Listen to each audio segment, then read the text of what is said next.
Get on that elevator, take the stairs. Something's wrong up there. Trust me, honey.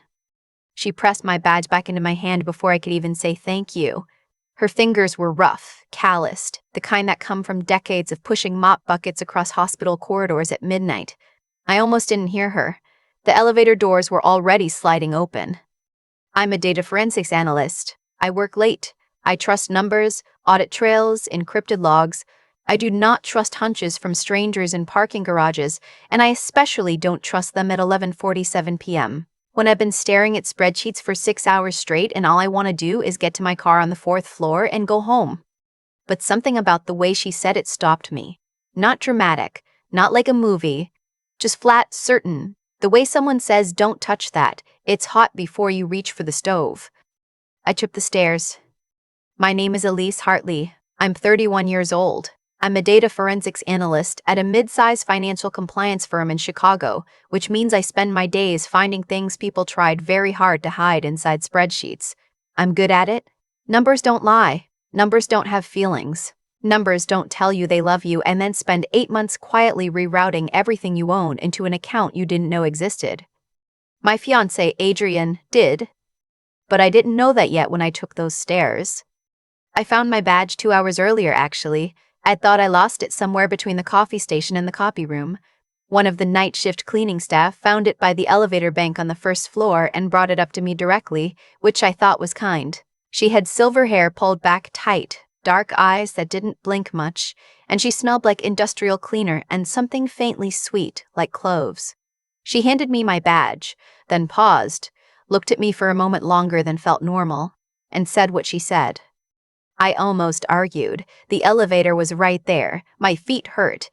But she was already walking away, pushing her cart around the corner, and the elevator doors had closed again, and something in my chest felt slightly wrong in a way I couldn't name. So I took the stairs.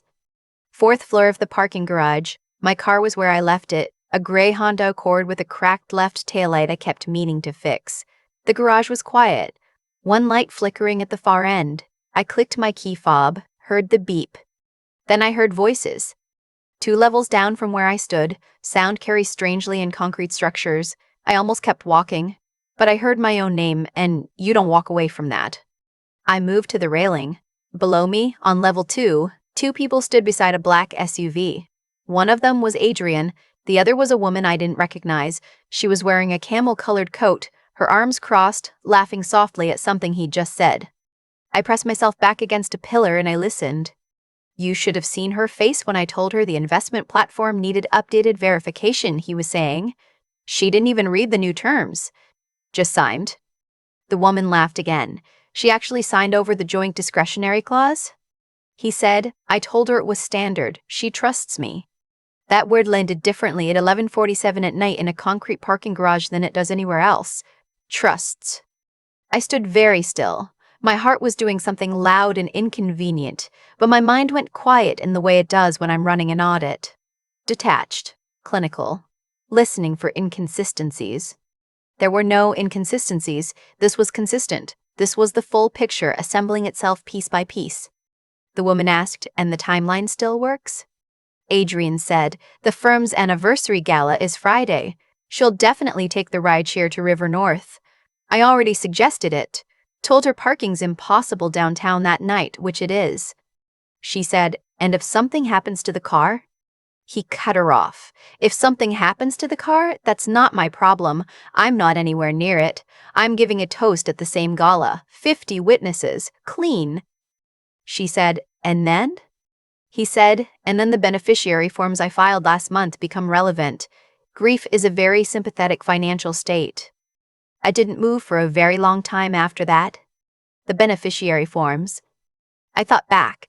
2 months ago, Adrian had come home with a stack of paperwork from his financial advisor, someone I'd never met but who apparently was helping us get our premarital financial planning in order. Adrian had explained it for about 4 minutes while I was also trying to eat dinner and check a work email, and I had signed where he pointed, and he had kissed my forehead and said, "You're the most trusting person I know," like it was a compliment. I remembered thinking at the time that something about the phrase made me feel slightly off, like I'd misheard the tone. I filed it away and forgot about it. Standing behind that pillar, I did not feel trusting. I felt like someone had just handed me the output of a very long audit, and every number finally added up to something terrible. They didn't stay long. He walked her to her car. She drove out. He stood there for a moment, hands in his pockets, and then he walked toward the elevator. The elevator. I watched it light up on level 2, watched it move. I stood completely still until I heard it stop 2 floors above me and the doors open and close again into the stairwell side entrance. Footsteps. Gone. I got in my car. I drove 2 blocks. I pulled into a 24-hour Walgreens parking lot and I sat there with my hands on the wheel and I breathed. Here's what I knew. I was a data forensics analyst. I had spent the better part of 5 years learning exactly how people move money, hide money, redirect money, and how to prove it. I knew every flag that triggered an internal compliance review. I knew which document types were legally contestable and under what conditions. I knew that emotion was the enemy of evidence, and that the next 24 hours required me to be less of a person in love and more of the analyst who once unraveled a $4.2 million embezzlement scheme hidden inside a crack supply company's petty cash fund. I also knew that I was shaking, so I let myself shake for exactly 4 minutes. Then I put the car in drive. I did not go home. Home was Adrian's apartment as much as it was mine at this point. He had a key. He had keys to everything, actually. That had felt like love 6 months ago. It felt like access now. I drove to my sister's place in Wicker Park. She's 4 years older than me and she works in corporate litigation, and she opened the door in her pajamas at 12:30 a.m. and looked at my face and said, "Come in, I'll make coffee." I told her everything. She listened without interrupting, which is one of the things I love most about her and also occasionally find terrifying. When I finished, she was quiet for a moment. Then she said, "Tell me about the beneficiary forms." I said, "I don't have copies." She said, "You signed them." I said, "I signed a lot of things in the last 2 months." She looked at me in a way that wasn't unkind but was very direct. She said, "Okay, so we start there." We worked until 4 a.m. at her kitchen table. First, I pulled every document I had access to. Our shared banking portal, the investment platform Adrian had set up under both our names, the insurance policy I'd updated last spring that I now looked at very differently. I had login credentials because I'd been the one to set up the 2-factor authentication when Adrian said he was bad with tech passwords, which in retrospect was a choice that served him until it didn't. Inside the investment platform under the account management tab, there was a pending transfer scheduled for Monday morning, significant, to an account I didn't recognize. With my electronic signature on the authorization, my sister photographed everything on her phone. Then I photographed everything on mine. Then I emailed copies to a secure folder I keep in a separate account, one I've had since college that Adrian has never known about because it predates him and I've never had a reason to mention it. Actually, he did know I backed things up. He teased me about it once. "You're such a digital hoarder, Elise?" I'd laughed. So had he. Neither of us was laughing now. At 4:17 a.m., I logged into the investment platform and I flagged the pending transfer for manual review. I cited a discrepancy in the authorization timestamp, which was technically accurate because I had not been the one to initiate it. The platform's compliance protocol meant it would be frozen pending verification within 1 business day.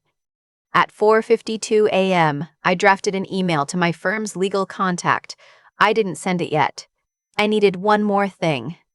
At 5:30 a.m., my sister's husband came downstairs for water, saw us at the table, looked at both our faces, said how bad, and when my sister said bad, he went back upstairs and came back with a business card. His college roommate was now a fraud attorney in the loop. She said he owed her a favor and he'd make a call first thing in the morning. I asked if she was sure. She said, "You came to my door at midnight, of course I'm sure." I love my sister. I went to sleep on her couch for 3 hours. When I woke up at 8:45 a.m., I had a text from Adrian. "Morning. Dinner tonight? I'll cook," with a small heart emoji at the end. I stared at that heart for a long time. Then I responded, "Sounds good. What time?" He said, 7. Love you. I put my phone face down on the cushion. By 10 a.m., the fraud attorney had spoken to my sister's husband and agreed to a call at noon. By 11 a.m., I had sent the email to my firm's legal contact. By 11:40 a.m., the transfer flag I'd submitted the night before had escalated to a full compliance hold. I watched it happen in the activity log. Watching things happen in activity logs is what I do. At noon, I spoke to the attorney for 45 minutes. She was brisk and practical and used the word coercion twice and the phrase insurance fraud adjacent once. And by the end of the call, she had a list of every document I needed to pull and a court filing she wanted to prepare on an expedited basis. I asked what expedited meant in this context. She said, "Before your Friday gala." I said I understood. At 2014 p.m., I did something I had not planned to do but felt was necessary. I called Adrian's mother. She picked up on the second ring. Cheerful, assuming it was about wedding planning. I didn't say much. I just told her I needed her to ask her son where he was parked on Thursday night between 11:30 and midnight and who he was with. She went quiet. I said, "I'm sorry. I know this is hard." She said, "Oh, Elise." I said, "I'm okay, but I thought you should know before it became public." She was crying when we hung up. I felt terrible about that part. I also felt like it was the right call. His mother is the one person in his life he has never successfully lied to for longer than 48 hours, and she had a way of making him confess things he'd been planning to keep quiet indefinitely, usually within about one phone call. At 3:08 p.m., my phone started ringing. Adrian. I let it go to voicemail. He called again. Voicemail. Then a text. "Why did you call my mom? What did you tell her? Call me back." I didn't call back. At 3:41 p.m., another text, Elise. "I don't know what you think you heard, but you're overreacting." Interesting word choice. Heard. I hadn't told him I'd heard anything. At 4:55 p.m., the compliance department at the investment platform sent a formal notification to both account holders that all pending transactions were suspended pending investigation. Adrian would have received that email the same moment I did. I was in my sister's kitchen eating a piece of toast. I imagined him reading it wherever he was. I imagined the specific quality of silence that follows when someone realizes the thing they were certain was already done is not in fact done. At 5:33 p.m., he showed up at my sister's building. He rang the unit buzzer 4 times. My sister answered. He said, "Is Elise there? I need to talk to her." My sister said, "She's not available right now." He said, "Please, tell her it's not what she thinks." My sister said, "She knows what she thinks. You should call your attorney." He went quiet on the buzzer for a moment. Then he said, "I made a mistake." My sister said, "Yes. Several." She let go of the intercom button. I sat at her kitchen table and I thought about the moment I decided not to get on that elevator. I'd been thinking about it all day, actually, in the spaces between documents and phone calls and activity logs. It kept coming back, the woman with the silver hair and the mop cart and the clove smell and the flat certainty in her voice. "Something's wrong up there. Trust me, honey." I'd asked the front desk security guard that morning, before I left the office to drive to my sister's, if he knew which cleaning staff member had been on the 4th floor corridor the night before. He'd looked at his log, looked at his schedule, looked at me, and said the night cleaning crew only covered floors 1 through 3 on Thursdays. Nobody was assigned above 3. I thought about that for a while. By Friday morning, 3 things happened in sequence that I only learned about afterward, because I had turned off my main phone and was sitting in my attorney's office on Michigan Avenue going through a 70-page document. First, Adrian's access to the joint investment platform was suspended by the platform's fraud division following a pattern of behavior flag that my attorney had formally submitted the previous afternoon. Second, the insurance provider received a written request from my attorney to halt any beneficiary-related actions on my policy pending a formal investigation into potentially coerced changes. The insurance company, as it turned out, took that phrase very seriously and moved quickly. Third, the fraud attorney filed a temporary restraining order to prevent the transfer of any jointly held assets while the investigation was active. I didn't attend the gala. I took a rideshare with my sister to a restaurant in Lincoln Park, and we ordered the pasta and split a bottle of Pinot, and she made me laugh, twice, which felt significant. My phone, the one I turned back on at 7 p.m., had 41 missed calls, 26 from Adrian, 8 from a number I didn't recognize that turned out to be his attorney. 4. From his mother, the last of which was a voicemail I listened to once and then saved. She'd said, "Elise, I am so sorry. I asked him." He didn't deny it. I don't know who raised him to think this was acceptable, but it wasn't me. "You don't owe any of us anything. I hope you're somewhere safe tonight." I played it twice. Saturday morning, he came to my sister's building again. This time he didn't buzz. He knocked on the actual unit door, which meant someone had let him into the building, probably a neighbor who recognized him from the times he'd visited before. My sister opened the door. I stood behind her in the hallway. He looked different from Thursday, less composed. His shirt was wrinkled in a way that suggested he'd been wearing it since the previous day, and there was something about his eyes that I had never seen before, a kind of scrambling quality, like a phone searching for a signal it can't find. He said, "Elise, please, can we talk?" I said, "You can say what you need to say from there." He said, "You're making this into something it isn't." I said, "Tell me something. If I had taken that rideshare Friday night and something had happened, would you have been sad?" He opened his mouth, closed it. There was a pause that lasted about 4 seconds, and in those 4 seconds I got every answer I needed. He said, "That's not fair." I said, "No, it isn't." He said, "The accounts, the forms, I was trying to protect our future. You don't understand how these things work." I said, "I'm a data forensics analyst, Adrian. I understand exactly how these things work." He said, "You went to my mother. Do you understand what you've done to my family?" I said, "I didn't do anything to your family. I made a phone call." He looked at me for a long moment. Then he said quietly, almost to himself, "I didn't think you'd find out." And that was the thing, wasn't it? That was the whole architecture of it. He hadn't thought I'd find out because he thought he knew me, thought he had me mapped. She's trusting. She signs things. She works late and comes home tired, and she doesn't ask questions about the paperwork because she trusts me. He knew my schedule. He knew my habits. He knew which rideshare app I used and which routes I took, and he had chosen Friday because the gala meant I'd be downtown late and tired and it would make sense for me to take a car home instead of drive. He had been so careful.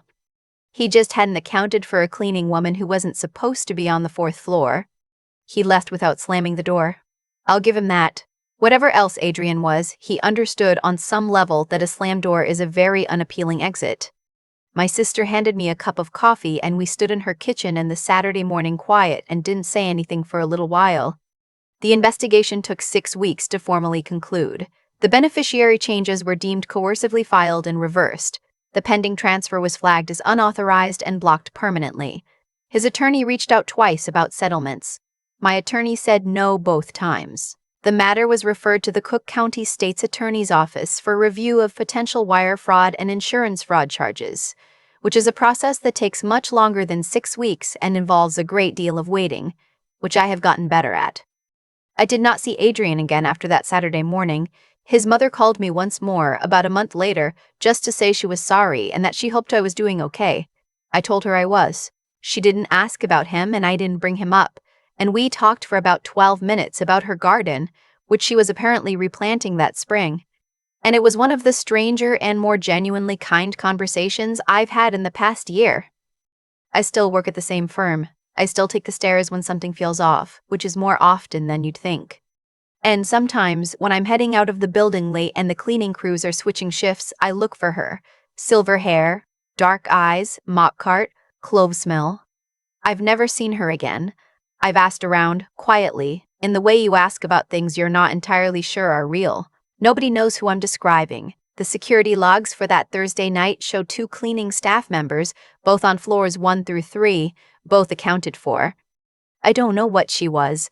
I don't know if she saw something or sensed something or was simply in the wrong place at the right time and said the most useful thing anyone has ever said to me. What I know is this. I didn't get on the elevator. I walked to the railing. I listened. And I understood later, exactly like she said I would. I still think about the moment I chose the stairs. Not because it was brave. It wasn't. I was tired and my feet hurt and I had no real reason to listen to a woman I'd never seen before and would never see again. I just did. And sometimes that's the whole story. Not a grand decision, Not a lightning bolt of clarity, just a quiet choice in a fluorescent-lit hallway at 11:47 at night that ended up meaning everything. What Adrian built was patient. That's the part that stays with me. He didn't rush. He spent months learning the shape of my life, when I worked late, which apps I used, how I handled paperwork when I was distracted, the exact combination of exhaustion and trust that made me sign things without reading them. He studied me the way I study audit trails, and he was good at it. I don't say that to excuse him. I say it because I think it matters to look at what actually happened clearly without softening the edges. He counted on me being the person he thought I was. Predictable. Distracted. Trusting to a fault. He wasn't entirely wrong about who I was. He was wrong about what I'd do when I finally stopped and listened. That's the thing about integrity. Not the word on a motivational poster, but the real version, the private one nobody sees. It doesn't announce itself.